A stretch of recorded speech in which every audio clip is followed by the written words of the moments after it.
Sir yes हाँ राशिका कुछ कह रहे हो? सर वो आपने सर वो N1 की वैल्यू 1 और उसके से 2 कैसे मानी सर, समझ नहीं आ रहा सर।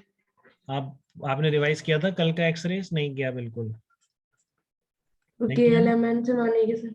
हाँ तो नहीं किया तो इसलिए आपको याद नहीं है ना के अल्फा का मीनिंग क्या था, बताओ। के अल्फा में क्या होता है, इलेक्ट्रॉन कहाँ से जम करता है? वैकेंसी सर क्रिएट के होती है पहले यस सर, फिर के वो में सर L इलेक्ट्रॉन। इलेक्ट्रॉन को अट्रैक्ट करता है। हाँ तो एल से इलेक्ट्रॉन जम करता है ना के में। Yes sir. N2 ये हो गया, N1 ये हो गया। जिसमें जम कर रहा है उसको आप कुछ भी बोल दो, आप माइनस नहीं आना चाहिए यहाँ पे, 1/n1² माइनस 1/n2²। तो जैसे आप ओरिजिनल बोर मॉडल में करते थे तो वैसे ही किया है। ठीक है, 2 से 1 में किया है ना, तो वहां पर एक की जगह 1 एंड 2 की जगह 2 कर दिया। यस ये वैसे ही किया जैसे वहां करते थे, बस यहाँ पे z-b² का एक्स्ट्रा टर्म है। ठीक है, क्योंकि के अल्फा का मीनिंग मुझे क्लियर है, के से इलेक्ट्रॉन निकला होगा और एल से जंप किया होगा के में, तो इसलिए n1 = 1 n2 = 2। क्लियर है रशिका आपको? Yes sir. चलिए ओके। तो देखो क्वेश्चन क्या है, इफ के alpha radiation of molybdenum has a wavelength of 0.7 angstrom. 0.7 angstrom है, कोई मटेरियल है एमओ, ठीक है, जिसका एटॉमिक नंबर है 42।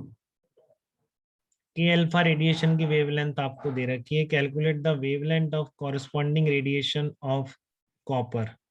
जबकि कॉपर का जेड आपको दे रखा है 29। तो आप कैसे करेंगे, इसमें कैसे कंपेयर करेंगे या कैसे रेशियो निकालेंगे दो के अल्फा वेवलेंथ्स का अलग अलग मटेरियल की? तो अभी कुछ लॉ बताया गया आपको, 1/λ यस के सर अल्फा के सीरीज के लिए जेड भी 1 हो जाता है, तो काफी यस मुश्किल सर। लग रहा होगा आपको उसका। हाँ उसको बस डिवाइड कर देंगे दोनों के लिए 1/λ। देखो ये फार्मूला है, मैंने कहा ना मॉडिफाइड बोर मॉडल पे ज्यादा चीजें आएंगी। सर B1 होगा ना इसमें? हाँ बी को 1 रख देंगे और n1 ये बन जाएगा। देखो तो यहाँ से क्या निकल गया, λ प्रोपोर्शनल टू 1/z-1²। जो आपको बिना इतनी इतनी कहानी करे भी दिख ही रहा था, उसमें क्या है, आपको n1 n2 रखने की जरूरत थोड़ी नहीं है इसमें। पहले वाले मटेरियल के लिए क्या हो जाएगा, RbZ1-1², ये तो वही रहेगा λ1। दूसरे वाले मटेरियल के लिए क्या हो जाएगा, Rydberg constant Z2-2² into constant, divide कर दो इसे, ठीक है ना, तो भी आपको डायरेक्टली ये दिख जाएगा। λ2/λ1 = Z1-1/Z2-1²। बोलिए बेटा किसी को दिक्कत इसको लिखने में, इतने सिंपल नो क्वेश्चन को सर। करने में? कोई दुख तो नहीं होगा आपको एग्जाम में ये कर देंगे तो कि नंबर आ जाएंगे आपके? बताइए किसी को बुरा तो नहीं नो लगेगा? सर। नो सर तो सब कर देंगे इसको, कोई भी गलत नहीं करेगा, इतना सिंपल सा यस मॉडिफाइड सर। मॉडल पे आएगा। ठीक है, तो λ2 आपका आ गया, λ1 40, अब Z1 Z2 रख दो, 42 29। तो फिर ये कैलकुलेशन अब आप कैसे करते हैं ये तो आप ही जाने। ठीक है, बट इतनी कैलकुलेशन दोनों एग्जाम में, मेंस में, एडवांस में 100% एक्सपेक्टेड है। कोई डाउट नहीं है कि इसको आपको इसके अप्रोक्सीमेट जितनी जल्दी आप निकाल पाए, जितनी एक्यूरेसी से निकाल पाए। ठीक है, कितना आ जाएगा, 1.52 एंगस्ट्रॉम आ जाएगा। कोई दिक्कत इस तरह की प्रॉब्लम? एकदम सिंपल मॉडिफाइड बोर मॉडल के ऊपर प्रॉब्लम थी। ठीक है, सेकंड प्रॉब्लम क्या है, एससी वर्मा की सेकंड प्रॉब्लम जैसा लग रहा है मुझे, K beta X rays of argon as a wavelength of 0.36 nanometre. K beta पे थोड़ा सा फोकस करेंगे, के अल्फा बहुत याद है आपको, के बीटा हो सकता है भूल गए हो। के बीटा में जम कहाँ से कहाँ पे होगा, किसी को याद? K से M। के से एम में हाँ एम से के में जम इलेक्ट्रॉन का यहाँ पर होता है, तो के बीटा की जो एनर्जी है that is E k - EM। इतना आपको बहुत अच्छी तरह ध्यान है, very yes. Good. The minimum energy needed to ionize an organ atom is 16 electron volt. Find out energy needed to knock out an electron from the K shell of an organ atom. तो K shell से minimum energy electron को निकालने के लिए वही तो आपका EK होता है। EK क्या होता है, वही तो होता है, ठीक है ना। EK आपका वही तो होता है कि minimum amount of energy required to remove an electron. ठीक है, अब यहाँ पे वो नहीं लगा सकते 13.6Z²/n², क्योंकि वो सिंगल इलेक्ट्रॉन के लिए बोर मॉडल था, वो क्यों लगाएंगे? ठीक है ना, तभी तो यहाँ पर अलग से एनर्जी लेवल डिफाइन किए, EK EM ये सब। ठीक है, तो ये आपकी क्या आ जाएगी, के बीटा की एनर्जी है, तो आप इसको ये भी लिख सकते हैं hc/λ ऑफ के बीटा। ठीक है ना, इसको आप क्या लिख सकते हैं, hc/λ ऑफ के बीटा, ये लिखेंगे। बोलिए कोई दिक्कत इसमें, के बीटा की वेवलेंथ को उसके एनर्जी डिफरेंस से ऐसे ही रिलेट करेंगे। अब आप ऑर्गन की यहाँ पर आपको शायद इलेक्ट्रॉनिक कॉन्फ़िगरेशन एक बार लिखनी पड़ेगी, जिससे आपको पता पड़े कि ये 16 इलेक्ट्रॉन वोल्ट जो है इलेक्ट्रॉन निकालने के लिए एनर्जी चाहिए, तो वो कहाँ से है, तो अपने आप EM हो जाएगी। ये बात आपको थोड़ी गहराई से समझनी पड़ेगी, ठीक है ना। इसने डायरेक्ट नहीं लिखा, इसने लिखा minimum energy needed to ionise an argon atom.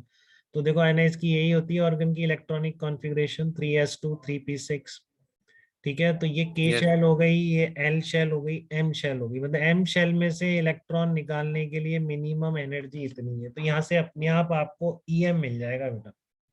Yes sir. बिल्कुल एकदम बहुत सिंपल है एक्सरेज, कोई प्रीरिक्विजिट नहीं है, ठीक है।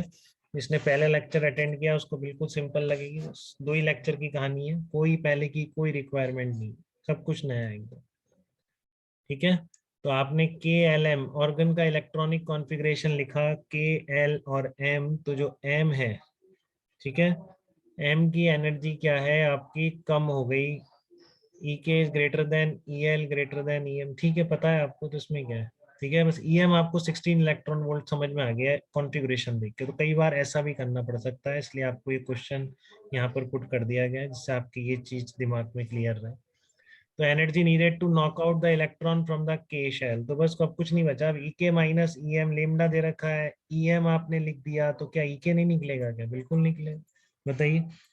0.36 नैनोमीटर है, तो आप वही करेंगे 1242 इलेक्ट्रॉन वोल्ट नैनोमीटर अपॉन 0.36, तो इलेक्ट्रॉन वोल्ट में आ जाएगा आपका। EM आपको दे दिया है 16, रख दो यहाँ पर, EK बिल्कुल आ जाएगा। अब जिसमें भी निकालना है किलो इलेक्ट्रॉन वोल्ट में, तो किलो इलेक्ट्रॉन वोल्ट में निकाल दो, ठीक है। इलेक्ट्रॉन वोल्ट में पूछता तो इलेक्ट्रॉन वोल्ट में आ जाता। तो ये दोनों प्रॉब्लम काफी अच्छे प्रॉब्लम्स हैं। एक्स रेस के ऊपर जिस तरह के क्वेश्चन देखने को मिलते हैं, ये बिल्कुल उसी तरह के हैं, ठीक है। इस क्वेश्चन की स्पेसिफिक बात ये है कि EM डायरेक्टली इसमें नहीं दिया गया था, ठीक है। तो वहां पर इलेक्ट्रॉनिक कॉन्फ़िगरेशन आपको अगर आती है तो आप समझ जाएंगे कि वो EK है, EL है या EM है, तो EM निकल के आया, ठीक है। क्योंकि जो मिनिमम एनर्जी है वो आउटर मोस्ट से ही निकालने में ही मिनिमम एनर्जी होगी, ठीक है ना। अंदर की शेल से निकालने में तो और ज्यादा एनर्जी लगेगी इलेक्ट्रॉन निकालने में। तो minimum energy needed to ionise का मतलब है कि आउटर मोस्ट से ही इलेक्ट्रॉन की बात कर रहा है, और outermost shell capital M है, तो इसलिए आपको EM यहाँ पर 16 इलेक्ट्रॉन वोल्ट दे रखा है। फिर K बीटा का मीनिंग आपको पता है, M से K में, ठीक है। तो इस तरीके से आपने दोनों प्रॉब्लम कर ली। चलिए अब